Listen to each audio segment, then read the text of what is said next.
તો મિત્રો આજે છે ને આપણે જવાનું છે ખોખલી માતાજીના મંદિરે, કારણ કે કપુભાઈની માનતા હતી ઉધરસની.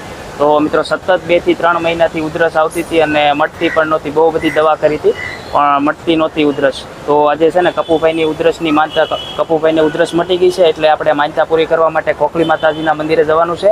તો તે ખોખલી માતાજીનું મંદિર છે ને સુરતની અંદર જ આવેલું છે. તો હું ને કપુભાઈ બે જઈએ ખોખલી માતાજીની મંદિરે. તો ચાલો તમને બધાને પણ દર્શન કરાવું મિત્રો. તો આપણે છે ને અહીંયા આપણે ગાંઠિયા લેવા પહોંચી ગયા છીએ, કારણ કે આપણે ખોખલી માતાજીની માનતા હતી, એમાં ગાંઠિયાની માનતા હતી. તો જો આપણે અહીંયા ગાંઠિયા લેવા માટે પહોંચી ગયા છીએ અને ખોખલી માતાજીનું મંદિર પણ અહીંયા જ છે. ત્યાં જ આપણે આ ગાંઠિયા લેવા માટે ઉભા છીએ. જો કપુભાઈ ગાંઠિયા લે છે આ બનતી.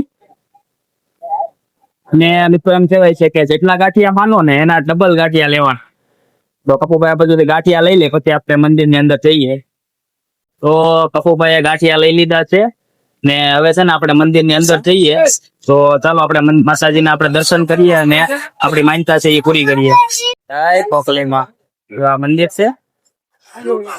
સમય પણ આપેલો છે 9 થી 12 ને સાંજે 3 થી 7. તો આપણે અહીંથી અંદર જઈએ.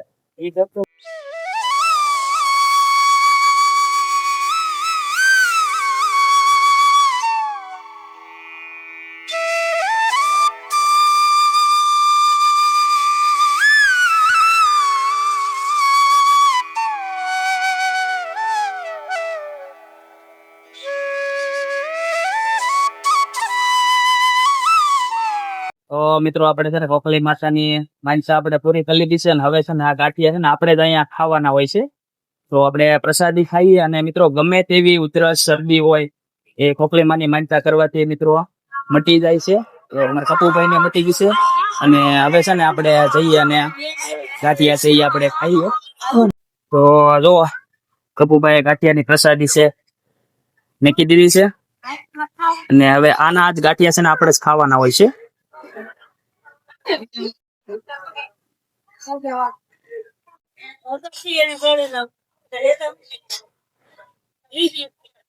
કપુભાઈ ખાવાનું ચાલુ કરો હવે. ગાંઠિયાની પ્રસાદી કપુભાઈ ખાય છે. જય ખોખલીમાં.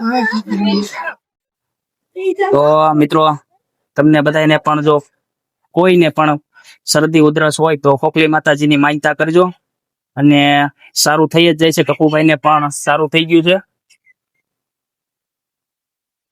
તો મિત્રો તમને બધાને આ વિડીયો સારો લાગ્યો હોય ને તો એક લાઈક કરી દેજો અને બાકી ચેનલને સબસ્ક્રાઇબ કરી નાખજો.